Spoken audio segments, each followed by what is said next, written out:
Hi friends, generation G పిల్లలకి, ఇంకా చెప్పాలంటే మిలీనియం పిల్లలకి, అంతకు ముందు పిల్లలకి వాళ్ళు పెరిగిన సామాజిక, ఆర్థిక, పర్యావరణ, విద్యా సాంస్కృతిక విషయాల్లో ఒక్కో చోట పెద్దగాను, ఒక్కో చోట చిన్నగాను వ్యత్యాసాలున్నాయి. గతమెంతో మేలు వచ్చు కాలము కంటే అన్నట్లుగా ఉన్నాయి వారి మధ్య అంతరాలు. అది బంగారు బాల్యం. బురదలో ఆడుకున్న, వానలో తడిచిన ఏమనేవాళ్ళు కాదు. ఏ జలుబో చేస్తే ఇంత కషాయం ఇచ్చి ఆవిరి పట్టేవాళ్ళు. జ్వరం వస్తే కటిక పత్యమే.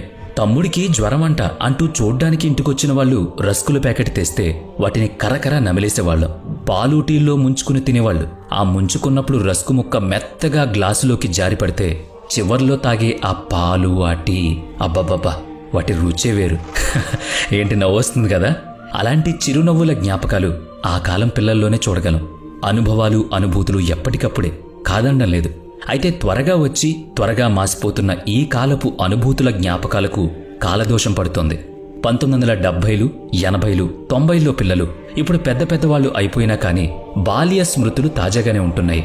ఇంటర్నెట్ లేదు, స్మార్ట్ ఫోన్ లేదు కనుక మనుషులు ఒకరితో ఒకరు నేరుగా మాట్లాడుకునేవాళ్లు. దూర ప్రాంతాల వాళ్లతో మాట్లాడాలంటే ట్రాంగ్ కాల్ చేయాలి. అది కొన్ని గంటల సమయం పట్టే వ్యవహారం. ఊళ్ళో ఒక్కరి ఇంట్లో బ్లాక్ అండ్ వైట్ టీవీ ఉంటే చాలు, పిల్ల జల్ల అంతా కూడా దాని చుట్టూ గుమిగూడేవాళ్లు. రామాయణ, మహాభారతాలు, శక్తిమాన్ సీరియళ్లు, ఒకరోజు చిత్రలహరి, మరో రోజు చిత్రహార్, ఆదివారం సినిమా, మధ్యలో వచ్చే ప్రకటనలతో సహా అన్ని అద్భుతాలే. టీవీలు లేని వాళ్లు రేడియోలో క్రికెట్ కామెంటరీ వినేవాళ్లు. రహదారుల మీద అంబాసిడర్ కార్లు తిరిగేవి, బజాజ్ స్కూటర్లు పరిగెట్టేవి, హీరో సైకిళ్లు నడిచేవి. మారుతి 800 కార్ అంటే అబ్బా అదో గొప్ప. యమహా RX100 సౌండ్ వింటే అదో కిక్కు. ఒక్క బజాజ్ చేతక్ మీద 5 నుంచి 6 కుటుంబ సభ్యులంతా ప్రయాణించేవాళ్లు. 7 పెంకులాట, బంతాట, వీపు చట్నీలు, దాగుడు మూతలు, నేలాబండ, చెడుగుడు ఆట, ఖోఖో, వంగుదూకుళ్ళు, కళ్ళగంతలు, వీరి వీరి గుమ్మడి పండు, వీరి పేరేంటి అంటూ కళ్ళు మూసి పేరు చెప్పడం. చివరకు ముక్కు గిళ్ళులు కూడా ఒక ఆటే. జారుడు బల్ల, తూగుడు బల్ల, అవ్వాబచ్చా ఆటలు ఇక వీటికి కొదవేలేదు. శారీరక బలానికి, చురుకుదనానికి ఈ ఆటలన్నీ కేవలం మచ్చుతునుకలు మాత్రమే. సాయంకాలాలు, వేసవి మధ్యాహ్నాలు రచ్చబండ దగ్గర చేరి లోకాభిరామాయణం మొత్తం చెప్పుకునే పెద్దలు. ఎదుటివారి కష్టాన్ని తమ కష్టంగా భావించి మాట సాయం, చేత సాయం చేసేవాళ్లు. వానాకాలం వస్తే చాలు పిల్లలు కాగితం పడవల కోసం ఎగబడి మరీ ఇంటి ముందుండే చిన్న కాలువల్లో చేసే ఆ కాగితపు పడవలు. గోలీలాట, పాత టైర్లతో బండాట, గూటి బిళ్ళలు, ముంజికాయ బండిలు, ఒకటేంటి అన్నీ చెప్తూ ఉంటే ఒక రకంగా కళ్ళల్లో నీళ్ళొస్తున్నాయి కదా. ఇంట్లో చింతపిక్కలాట మొదలు పెడితే సమయమే తెలిసేది కాదు ఇంట్లో వాళ్ళకి. తాడు బొంగరం చేతికి చిక్కితే పొద్దున్నెళితే ఇప్పుడో రాత్రికొచ్చేవాళ్ళం. నిజంగానే ఇప్పటికి 25 ఏళ్ల క్రితం అంటే 2000వ సంవత్సరం కంటే ముందటి కాలం గురించి ఇప్పుడు చెప్పుకోవడం దేనికంటే గడిచిపోయిన కాలంలో మనం మర్చిపోయిన మన ఉనికి, మన అనుబంధాలు, మనిషి తత్వం గుర్తొస్తే వాటిని మళ్లీ సంపాదించుకుని ఆనందించడం సాధ్యమంటారా? ఆనందం అంటే అదే గనుక దాన్ని సంపాదించుకోవడమే మనం చేయాల్సిందే. పిల్లలు మెచ్చిన దూరదర్శన్ సీరియళ్లు అవి భారతీయ ఇతిహాసాలు, పురాణాలు, చారిత్రక వ్యక్తులు, సాంఘికాలు, హాస్యభరితాలు, వైజ్ఞానిక విషయాలు ఏవైనా కానీ అన్ని వయసుల వారికి ఆకట్టుకుంటాయి. శక్తిమాన్ బొమ్మలు ముద్రించిన టీషర్ట్ ధరించి గోడల మీద పోస్టర్లు అంటించి వారితో ఫోజులు కొట్టించి మరీ మురిసిపోయేవాళ్లం. ఇక రోలింగ్ పింగ్ మ్యాగ్నెటిక్ గుర్తున్నాయా మీకు? గుండ్రంగా తిరుగుతూ దగ్గరకొచ్చి క్లింగ్ మని శబ్దం చేస్తూ అతుక్కునేవి. అవి ఎవరి వద్ద ఉంటే వాడు క్లాస్లో హీరో అన్నమాట. లేజర్ లైట్ ఉన్నవాడైతే సూపర్ హీరో, పెద్ద గొప్పలు పోయేవాడు. రాక్షస పళ్లను తగిలించుకుని స్నేహితుల్ని భయపెట్టడాలు, ఇప్పుడు హాస్యంగా అనిపించే ఎన్నో కూడా అప్పుడు గొప్ప అపురూపాలు. అవి కొనుక్కున్న వాళ్ళు నిజంగా గొప్పోళ్ళు. కొందరి వద్ద ఏ దుబాయ్ నుంచో బాబాయో మామయ్యో తెచ్చిన వీడియో గేమ్ ఇంకా ఉందంటే ఇక అంతే సంగతులు. వాడు ఎక్కడా భూమి మీద నిలబడేవాడు కాదు. ఈ జ్ఞాపకాలన్నీ ఎన్ని కోట్లిస్తే కొనగలం? ఒకసారి ఒక అబ్బాయి జ్వరంతో స్కూల్కి రాలేదు. మర్నాడొచ్చాడు. అయితే ముందు రోజు లీవ్ లెటర్ ఎలా రాయాలో చెప్పారు. రాసిన వాళ్ల పుస్తకం ఒకటి ఆ అబ్బాయికిచ్చి అందులో ఉన్నదున్నట్టుగా చూసి రాయమని చెప్పి మిగతా వాళ్ల పుస్తకాలు దిద్దుకున్నారు మా ఇంగ్లీష్ మాస్టర్. చివరిగా ఆ 2 పుస్తకాలు దిద్దుతూ ఆయన నవ్వుతూ ఆ అబ్బాయిని పిలిచి చెవి మెలిపెట్టి పుస్తకం వైపు చూపించారు. అతను తనకిచ్చిన పుస్తకంలో ఉన్నదున్నట్టు దించేశాడు. మరి అతనికి ఇచ్చిన పుస్తకం ఆ అమ్మాయిది.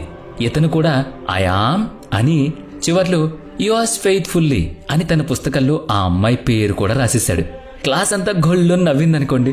ఒకసారి సైన్స్ ఫేర్ జరిగితే గాలికి బరువు ఉంటుందని నిరూపించే ప్రయోగం చేయడానికి బుడగలు, చిన్న కర్ర ముక్క, ఒక దారం ఉండ, వాటన్నిటినీ తీసుకురమ్మని సైన్స్ మాస్టర్ చెప్తే మాలో ఒకరు నిరోధ బుడగలు తెచ్చారు. అవేనండి కాండోమ్స్. అవేంటో అప్పటికి మాకు తెలియకపోయా. ఆ అబ్బాయికి కూడా తెలీదు. వాళ్ళ కొట్లు అమ్ముతారట, తనకి ఫ్రీయే కాబట్టి తెచ్చేశాడు. మాస్టర్ వాటిలోకి గాలి ఊదించి ప్రయోగం చేసి చూపించి ఆ తర్వాత అవి అసలు ఎందుకు వాడతారో చెప్తే ఆ అబ్బాయితో పాటు అందరూ తెగ సిగ్గుపడిపోయారనుకోండి. 1980లో ఓ రోజు తరగతి పిల్లడికి మేమిద్దరం, మాకిద్దరం, ఇద్దరు వద్దు ఒక్కరే ముద్దు, వాడండి నిరోధ్ అంటే ఏం తెలుస్తుంది చెప్పండి అన్నట్టు చిన్న చిన్న రేకు పడవల్లో తైలం పోసి వెనక్కు ఒత్తి వెలిగించి నీళ్లలో వదిలితే అది బుర్రుమనుకుంటూ భలే శబ్దం చేస్తూ ముందుకెళ్ళదు కదా. 5వ తరగతి వరకు పలకా బలపం వాడే ఉంటారు కదా మీలో చాలామంది. మట్టి కణికలు పాల కణికలతో పలక మీద రాయడం, చెయ్యి తడి చేసుకుని లేదంటే చేతికి ఉమ్మి పెట్టి ఏదైనా తప్పుస్తే పలక మీద చెరపడం ఎంత కమ్మగా ఉండేది. పెన్సిల్ ముక్కు విరిగి సగం అయ్యేదాకా చెక్కుతూనే ఉండేవాళ్ళం. రెండో చివర నోట్లో పెట్టుకుని చప్పలిస్తూ ఉండేవాళ్ళం. పెన్ క్యాప్స్ని మాత్రం ఇష్టం వచ్చినట్టు పచ్చడి పచ్చడిగా కొరికేసి ఆ కొరకడంలోనే ఒక గొప్ప అనుభూతిని పొందేవాళ్ళం. పిజ్జా బర్గర్లు అంటే ఆ రోజుల్లో అసలు ఎవ్వరికీ తెలియదు. నగరాల్లో పిల్లలకు తెలిసే అవకాశమే లేదు అప్పట్లో. ఇంట్లో అమ్మ చేసే చపాతీలే గొప్ప. హోటల్లో బొగ్గుల కుంపటి మీద దిబ్బరొట్టె కాల్చి బొంబాయి చట్నీతో కలిపిస్తే దట్టించి కొట్టేవాళ్ళం. ఇక పుస్తకం పుట్టల మధ్యలోనే పెట్టుకుని పిల్లల్ని పెడుతుందని అపురూపంగా పెంచుకునే నెమలేక ఎవరికి మాత్రం గుర్తుండదు. అన్నట్టు కారం చల్లిన గొట్టాలు చేతి వేళ్లకు తొడుక్కుని పొడవాటి వేళ్లు అని సరదాగా పడి పడి మరి కొరుక్కు తిన్న రోజులు ఎప్పుడు తిరిగొస్తాయి? అసలు తిరిగొస్తాయా? తిరిగొచ్చినా ఆ సరదా మళ్ళీ దొరుకుతుందా? కష్టం కదా. ఇక అప్పట్లో అయితే చెట్టు దులిపితే చాలు, కింద పడినవి ఇసుక దుమ్ము ఏమీ లేదు. అది ఏ పండైనా సరే చొక్కాకి తుడిచేసుకోవడం, కరకర నవిలి మింగేయడం. ఇప్పుడు తినమనండి, అమ్మో ఎంత జాగ్రత్తో, పిల్లలకి తేడా చేస్తుందని. ఇక మట్కా కుల్ఫీ కోసం ఎదురు చూసిన రోజులెన్నో. అప్పటికి ఊళ్ళో గోల్గప్ప అంటే పానీపూరి ఇంకా రాలేదు. ఓ మాదిరి నగరాల్లో ఉండేవి. ఊళ్ళో దొరికేదల్లా పిడత కింద పప్పు, మరమరాల మిక్చర్, ఇవే. సమోసాలు కచోరీలు పట్టణాలు నగరాల్లో మాత్రమే ఉండేవి. కానీ ఊర్లో అవి అమ్మేవారు కాదు. అంటే ఉత్తర భారతదేశంలో అయితే అవి రోజువారీ ఆహారాల్లో భాగం కనుక వాళ్ళకి పల్లెటూరులో దొరికేవి. కానీ మనకు అలా కాదు కదా. ఇక మరీ ముఖ్యంగా ఇవన్నీ పక్కన పెడితే కలిగినంతలో ఉన్నదాన్ని నలుగురితో పంచుకునే తినే గుణం ఎక్కువ. అవసరాలు పరిమితంగా, ఆనందం అపరిమితంగా ఉండేది. ఫోన్ చేయాలంటే ఎస్టీడీ లేదంటే కాయిన్ బాక్స్. సెల్ ఫోన్లు 2000 సంవత్సరం తర్వాతే వాడుకలోకి వచ్చాయి. మరి అంతకుముందు ఉన్నా కూడా ఊరికి ఒకటో రెండో, అది కూడా గొప్పే. రీఛార్జ్ ప్లాన్స్, నెట్ ఇవన్నీ ఉండేవి కాదు. ఇప్పటికీ అక్కడక్కడ కిరోసిన్ దీపాలు, లాంతర్లు కనిపిస్తున్నాయి. కానీ అప్పుడు ప్రతి ఇంట్లో కిరోసిన్ ఉండేది. నెలాఖరు అయ్యేసరికి కోటాకి వెళ్ళి, అంటే ఈ గవర్నమెంట్ దుకాణాలు ఉండే కదా, అక్కడ కిరోసిన్, బియ్యం అవన్నీ కూడా మీ రేషన్ కార్డు పట్టుకెళ్ళి తీసుకొచ్చేవాళ్ళు కదా. ఆ రేషన్కి వెళ్ళడం అంటేనే పెద్ద కొట్లాట కింద ఉండేది. నువ్వెళ్ళంటే నువ్వెళ్ళని. చివరికి ఏదన్నా ₹1 మిగిలితే ఏదో చాక్లెటో బిస్కెటో కొనుక్కునేవాళ్ళం. అది కూడా ఆశా చాక్లెటే సుమే. మీరెప్పుడైనా ఊళ్ళోనో నగరంలోనో పాత వీధుల్లో తిరిగి చూడండి. ఆ పాత కొట్లు కొన్ని ఇప్పటికీ అలా వెలవెలబోతూ కనిపిస్తాయి. టైలర్ షాపులు, కిరాణా కొట్లు, పాత సామాన్ల దుకాణాలు, మిఠాయి అంగళ్ళు కొన్ని నేటికి అలా నిశ్చేష్టంగా ఉండిపోయాయి. వాటిని చూస్తేనే బాధేస్తుంది.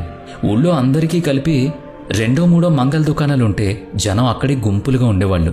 ఓ చిన్న డబ్బా, అందులో ఒక కుర్చీ, ఆ కుర్చీ పక్కనే ఒక కిటికీ. ఆ కిటికీలోంచి చూస్తే వెనకాలంతా పెద్ద అడవిలో ఉండేది. ఈ ఎక్స్పీరియన్స్ ఎంతమందికి ఉందో కామెంట్ చేయగలరా? ఇలాంటి జ్ఞాపకాల దొంతలను కదిలిస్తూ ఉంటే అదొక 3 గంటల సినిమా అవుతుంది. కనుక ఇప్పటికీ ఇక్కడితో ఆనందిద్దాం. మీలో కొందరికైనా ఆనాటి బాల్యం జ్ఞాపకం వచ్చుంటే నిజంగానే అదొక ఆనందం. మీకు ఆ జ్ఞాపకాన్ని గుర్తు చేసినందుకు మాకు చాలా చాలా సంతోషం.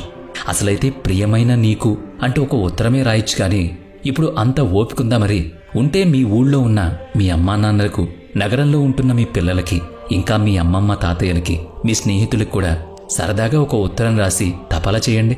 అదేనండి పోస్ట్. మీ వద్ద మీకొచ్చిన పాత పోస్ట్ కార్డులు, ఇన్లాండ్ లెటర్స్ ఉన్నాయా? ఉంటే గనక వాటిని ఒక్కసారి తీసి దులిపి చదవండి. నిజంగానే ఒక్కసారిగా మీ చిన్నతనానికి వెళ్ళి తీరుతారు. ఇక సెలవు మరి. మీ స్నేహితులకి, అలాగే మీ టీచర్స్కి, మీ చుట్టాలకి, మీ ఫ్యామిలీ గ్రూప్స్లో ఈ వీడియో పెట్టండి. సరదాగా కాసేపు వాళ్ళు కళ్ళు చెమర్చినా సరే పాత రోజులకు వెళ్ళొస్తారు.